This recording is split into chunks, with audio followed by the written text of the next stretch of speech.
नाज़रीन अस्सलाम वालेकुम। ज़ेड न्यूज़ के नेशनल और इंटरनेशनल न्यूज़ में आपका इस्तकबाल है। मैं सलमान ख़ान। तफसीली ख़बरों से क़ब्ल सुर्ख़ियों पर नज़र डालते हैं। एशियाई मुलाजिमा को गलत तरीके से बरतरफ किए जाने पर इसे 11,020 दिरहम अदा करे। मुलाजिमा के हक़ में अमारती अदालत का फ़ैसला। कृष्णानंद राय कत्ल मामला, रुकने पार्लिमान अफजल अंसारी को अदालत ने सुनाई 4 साल कैद की सज़ा। लोकसभा की रुकनीत जाना तय। दूसरी तरफ मुख्तार अंसारी को 10 साल कैद की अदालत ने सुनाई सज़ा। सूडान से शहरियों का बाहिफाजत इनक़िला, आलमी बरादरी का सऊदी अरब से इजहार तशक्कुर। अतीक अहमद की तरह मुझे भी गोली मार दी जाएगी, आज़म खान का सनसनीखेज़ बयान। हेट स्पीच मामले पर सुप्रीम कोर्ट का सख्त तबसरा, रियासतों से कहा शिकायत ना मिलने पर भी दर्ज करे केस। आंध्र प्रदेश में 9 तलबा की खुदकुशी से गम की लहर, बोर्ड रिजल्ट में फेल होने के बाद उठाया खौफनाक कदम। अब पेश है खबरों की तफसील। सऊदी वजारत हज व उमरा ने कहा कि उमरा वीज़े की मुद्दत का शुमार ममलिकत पहुँचते ही शुरू हो जाता है। आजिल वेबसाइट के मुताबिक वजारत हज व उमरा ने ट्विटर पर उम्रे वीज़े के हवाले से एक ज़ायर की जानिब से किए गए सवाल का जवाब देते हुए कहा कि उमरा वीज़ा की मुद्दत का शुमार सऊदी अरब पहुँचने की तारीख से शुरू हो जाता है, लिहाजा तमाम ज़ायरीन वीज़े की मियाद की पाबंदी करें। उमरा ज़ायर ने सवाल किया था कि इसे उमरा वीज़ा मिल चुका है, इसकी मुद्दत हज मौसम के बाद तक की है, क्या वो हज से कबल सऊदी अरब से वापस जा सकता है? वजारत हज ने तवज्जो दिलाई कि उमरा वीज़ा पर आने वाले सऊदी अरब में 90 दिन तक क़याम कर सकते हैं। वजारत का कहना है कि बग़ैर वैक्सीन वाले अफराद को भी मस्जिदुल हराम और मस्जिद नबवी में नमाज और उम्रे की इजाज़त है, बशर्ते कि वो कोरोना वायरस से मुब्तला ना हो। रास अल ख़ैमा सिविल कोर्ट ने खलीज की खातून को हुक्म दिया कि वह अपनी एशियाई मुलाजिमा को गलत तरीके से बरतरफ किए जाने पर इसे 11,020 दिरहम अदा करे। अल अमारात अल यौम के मुताबिक सिविल कोर्ट ने खलीजी खातून के ख़िलाफ़ फ़ैसला देते हुए इसे यह हुक्म भी दिया कि वो बरतरफ किए जाने वाली मुलाजिमा को तनख्वाह, अलाउंस और फ़ंड भी पेश करे। इसके अलावा अदालती अखराजात अदा करने का भी हुक्म दिया गया। एशियाई मुलाजिमा ने अपने दावे में कहा था कि 1200 दिरहम माहाना की तनख्वाह पर वो मुलाजिमत कर रही थी, लेकिन इसने इसके हुकूक अदा नहीं किए। अदालत ने मुलाजिमा के हक़ में फ़ैसला सादिर करते हुए खलीजी खातून से 13,400 दिरहम सालाना छुट्टी का अलाउंस दिलवाया। इसके अलावा सफ़र का टिकट, बेजा तरीक़े से बरतरफ अलाउंस और अदालती अखराजात भी दिलवाया गया।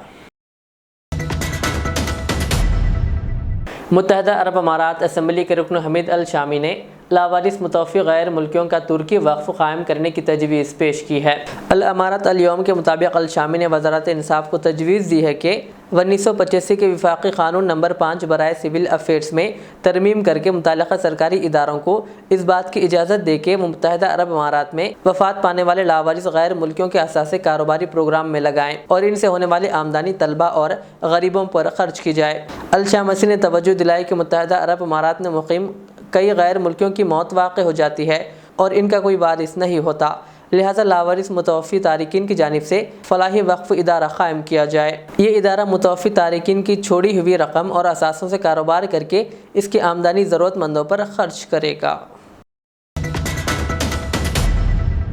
गाज़ीपुर की MP MLA अदालत ने BRS के रुकने पार्लिमान अफजल अंसारी को गैंगस्टर एक्ट के एक मामले में कसूरवार करार दिया है। मामला BJP के रुकन असम्बली कृष्णानंद राय कत्ल वाक़े से जुड़ा हुआ है।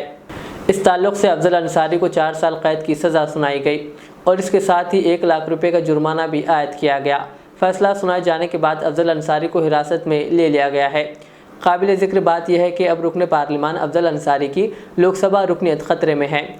दरअसल किसी भी रुकन पार्लिमान को 2 साल या इससे ज़्यादा कैद की सज़ा होती है तो इसकी पार्लिमानी रुकनीत ख़त्म हो जाती है। BSP रुकन पार्लिमान अफजल अंसारी पर गैंगस्टर के तहत चल रहे केस में अदालत ने यह फ़ैसला सुनाया है। गुज़िश्ता अप्रैल को अदालत ने बहस पूरी होने के बाद फ़ैसला महफूज रख लिया था। 2007 में दर्ज इस मामले में अंसारी के अलावा बांदा जेल में बंद इनके भाई मुख्तार अंसारी भी मुलजिम थे। आज ही अदालत ने मुख्तार अंसारी को भी इस मामले में 10 साल कैद और 5 लाख रुपये की जुर्माने की सज़ा सुनाई है। रवा माह की 24 तारीख को सूडान में मसला अफवाज और नीम फौजी दस्तों के दरमियान झड़पों के बाद वहां फंसे जाने वाले गैर मुल्की शहरियों के इनकला के लिए सऊदी अरब ने खुसूसी ऑपरेशन का आगाज़ किया। अरब न्यूज़ के मुताबिक ममलिकत की जानिब से इनकला का अमल शुरू होने के बाद से अब तक तकरीबन 3000 अफराद को सूडान से निकाला गया। इन अफराद में 119 सऊदी शहरी है, जबकि दुनिया भर के दीगर 2872 अफराद शामिल है। सूडान से बाहिफाजत निकाले गए 80 ममालिक के शहरियों को सऊदी अरब मुंतकिल किया गया। सऊदी वजारत ख़ारजा ने बताया कि जुमा को सऊदी बहरिया का बहरी जहाज़ मक्का मुकर्रमा, अमेरिका, बरतानिया, ऑस्ट्रेलिया, इराक़ और मिस्र समेत 16 कौमियतों के 195 अफराद को लेकर जिद्दा पहुँचा। कबलजी बहरी जहाज़ अल-जिबेल सूडान से निकाले गए 11 कौमियतों के 52 अफराद को लेकर जिद्दा पहुँचा था, जिससे सूडान से बाहिफाजत मुंतकिल किए गए अफराद की तादाद 2991 हो गई थी। जुमेरात की शाम HSM रियाज 200 अफराद को लेकर जिद्दा पहुंचा था। निकाले गए शहरियों का ताल्लुक़ Nigeria, Pakistan, Canada, Bahrain, Thailand, America, लिबनान, अफ़गानिस्तान, फ़लस्तीन, सोमालिया और मिस्र से था। सऊदी अरब की मुसलसल इनकला की कोशिशें सिर्फ बहरी जहाज़ों तक ही महदूद नहीं है, बल्कि हवाई जहाज़ों के ज़रिए भी पूरी दुनिया के शहरियों, सिफारतकारों और हुक्काम की मदद कर रहे हैं। पीर को वजारत ख़ारजा ने एक बयान जारी किया था। सूडान से शहरियों के इनकला पर पाकिस्तान, बरतानिया और फ्रांस समेत आलमी बरादरी ने सऊदी अरब से इजहार तशक्कुर किया है। अप्रैल के दौरान सऊदी वज़ीर ख़ारजा शहज़ादा फैसल बिन फ़रहान ने मुतअद्दिद वज़राए ख़ारजा और सियासी रहनुमाओं के साथ सूडान की ज़मीनी सूरत हाल पर भी तबादिल ख़याल किया। समाजवादी पार्टी के सीनियर कायद व असम्बली से नाअहल करार दिए गए साबिक़ रुकन असम्बली आज़म खान ने आज एक सनसनीखेज़ बयान दिया है। तवील अरसे के बाद आज़म खान ने ख़राबी सेहत के बावजूद आज उत्तर प्रदेश में होने वाले म्युनिसिपल इंतखाबात की मुहिम में हिस्सा लिया। उन्होंने समाजवादी पार्टी की उम्मीदवार फ़ातिमा की जानिब से इंतखाबी मुहिम चलाई, जो रामपुर बल्दिया के सदर के ओहदे के लिए इंतखाब लड़ रही थी। इस मौके पर खिताब करते हुए आज़म खान ने अपने सनसनीखेज़ तबसरे में कहा कि इन्हें अपनी जान का खौफ है। उन्होंने खदशा जाहिर किया कि इन्हें भी गैंगस्टर और सियासतदान अति क़ीमत की तरह गोली मार दी जाएगी। कहा, आप मुझसे और हमारे बच्चों से क्या चाहते हैं? क्या आप चाहते हैं कि कोई आए और हमारे सर में गोली मार दे? उन्होंने कहा, निज़ाम हिंद को बचाओ और क़ानून को बचाओ। क्या चाहते हो? चाहते हो कोई आए और कन्वर्टी का गोली चला गया? बस इतना ही तो रह गया है। बचा लो आज भी, निजाम हिंद को बचा लो, कानून को बचा लो। कुछ नहीं देना है आपको, सिर्फ अपने आप को हौसला देना है। जहां रोके जाओ वहीं बैठ जाओ, आगे बढ़ेंगे, वापस नहीं जाएंगे। वोट डालेंगे, यह हमारा पैदाइशी हक है और इस हक को हमारे 2 बार छीना गया है। अगर तीसरी बार छीना गया तो जान लेना, शायद सांस लेने का हक भी बाकी नहीं रह पाएगा।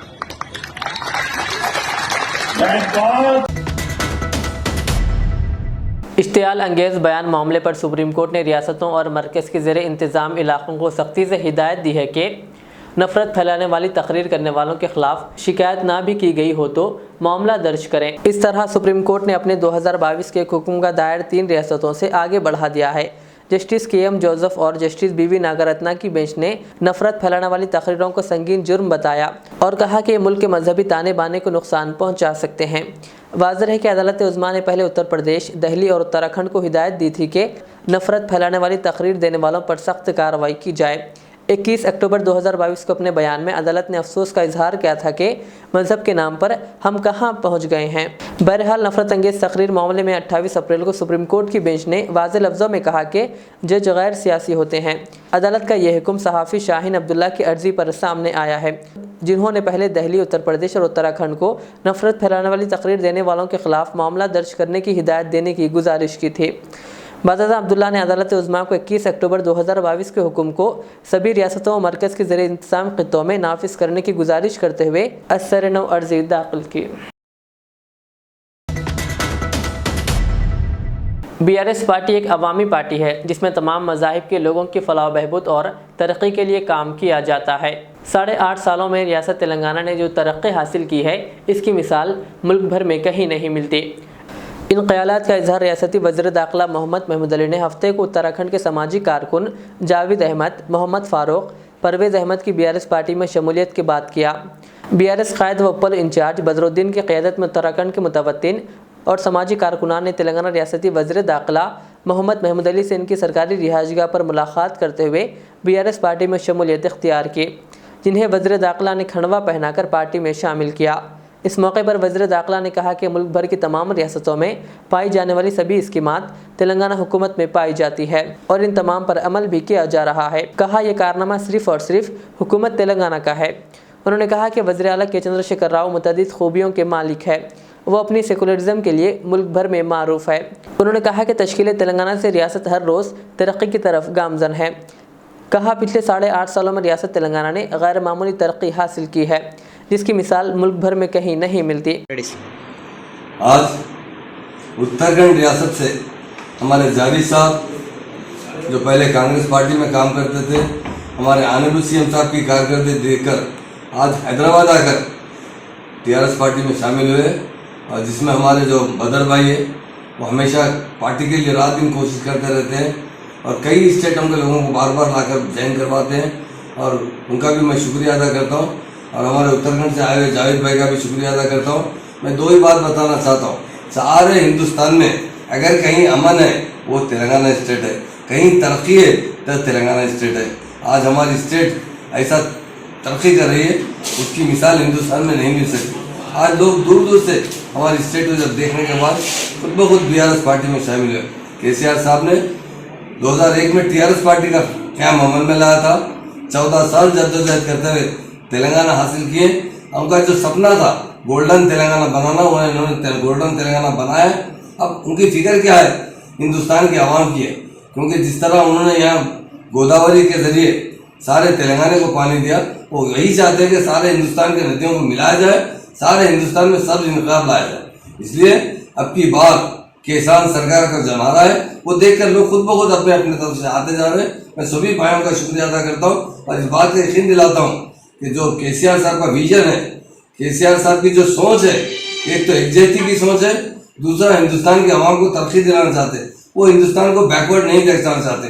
अगर KCR साहब आने वाले वक्त में पावर में आ जाएंगे तो चाइना से भी हम आगे बढ़ सकते हैं, अमेरिका से भी आगे बढ़ सकते हैं, क्योंकि सारे हिंदुस्तान में अगर नौजवान लोगों की तादाद है तो हमारी कंट्री के अंदर है, और ये कंट्री बहुत तेजी से तरक्की करेगी, बशर्ते कि आवाम जो इस तरह इनकलाब लाना भी आवाम के दिल में आ रहा है, क्योंकि इसलिए आवाम हजारों किलोमीटर से दूर चलकर यहाँ तेलंगाना हैदराबाद आकर पार्टी खुद ब खुद ज्वाइन कर रहे हैं। मैं तमाम का शुक्रिया भी अदा करता हूँ।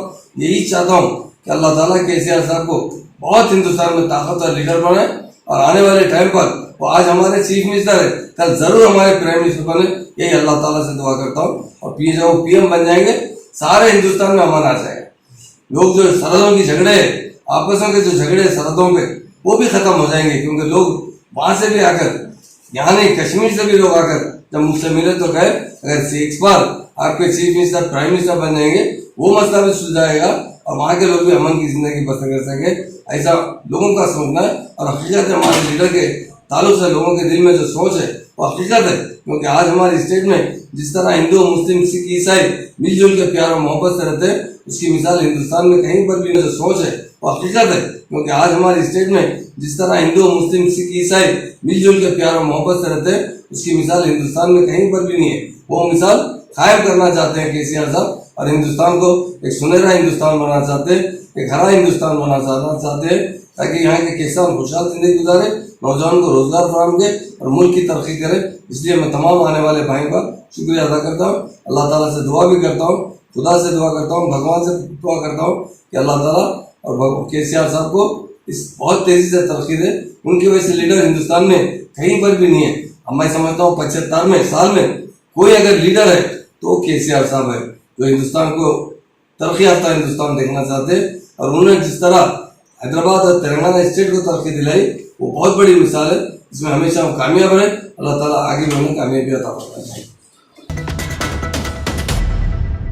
दहली शराब पॉलिसी घोटाले मामले में दहली के साबिक नायब वज़ीर आला मनीष सिसोदिया को न तो CBI वाले केस में राहत मिल रही है और ना ही ईडी वाले केस में सुकून मैसर है। मुबैना शराब घोटाले मामले में अदालती हिरासत खत्म होने पर ईडी ने आज सिसोदिया को कोर्ट में पेश किया, जहां अदालत ने इनकी हिरासत को 8 मई तक के लिए बढ़ा दिया। सिसोदिया को 9 मार्च को गिरफ्तार किया गया था और फिर 10 मार्च को इन्हें रिमांड पर ले लिया गया। उस वक्त से वो जेल में ही है और मनी लॉन्ड्रिंग मामले में भी तहकीकात जारी है। आंध्र प्रदेश से खौफनाक खबर सामने आ रही है, जिसमें बताया गया कि 9 तलबा ने इंटरमीडिएट इम्तिहान में फेल होने के बाद खुदकुशी कर ली है। दरअसल इंटरमीडिएट साल अव्वल और दुवम के नताइज का ऐलान किया गया। बताया जाता है कि जुमेरात से लेकर अब तक रियासत में 9 फेल हो चुके तालिब इल्मों ने मायूसी के आलम में मौत को गले लगा लिया। इतना ही नहीं, 2 दिगर तालिब इल्मों ने भी खुदकुशी की कोशिश की, लेकिन वो बच गए। इस तरह के वाक़यात से आंध्र प्रदेश में गम की लहर देखने को मिल रही है। आखिर में सुर्खियाँ और एक बार। एशियाई मुलाजिमा को गलत तरीके से बरतरफ किए जाने पर इसे 11,020 दिरहम अदा करे। मुलाजिमा के हक में अमारती अदालत का फैसला। कृष्णानंद राय कत्ल मामला, रुकने पार्लिमान अफजल अंसारी को अदालत ने सुनाई 4 साल कैद की सज़ा। लोकसभा की रुकनीत जाना तय। दूसरी तरफ मुख्तार अंसारी को 10 साल कैद की अदालत ने सुनाई सज़ा। सूडान से शहरियों का बाहिफाजत इनक़िला, आलमी बरादरी का सऊदी अरब से इजहार तशक्कुर। अतीक अहमद की तरह मुझे भी गोली मार दी जाएगी, आज़म खान का सनसनीखेज़ बयान। हेट स्पीच मामले पर सुप्रीम कोर्ट का सख्त तबसरा, रियासतों से कहा शिकायत ना मिलने पर भी दर्ज करे केस। आंध्र प्रदेश में 9 तलबा की खुदकुशी से गम की लहर, बोर्ड रिजल्ट में फेल होने के बाद उठाया खौफनाक कदम। ये थी आज की दिन भर की हमारी खबरें। मुझे इजाज़त दीजिए। हमारे एज़र चैनल को यूट्यूब पर सब्सक्राइब, फेसबुक पर लाइक शेयर ज़रूर करें। अल्लाह हाफ़िज़।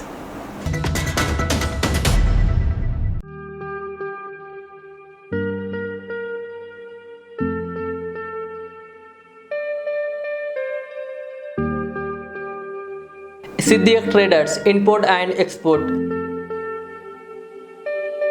जहां सऊदी, दुबई, सिंगापुर, मलेशिया व दीगर ममालिक के मुख्तलिफ अक़साम के मलबूसात, बुर्क़े, अतर, हरबा चप्पल, तैबन का मजमुआ दस्तयाब है।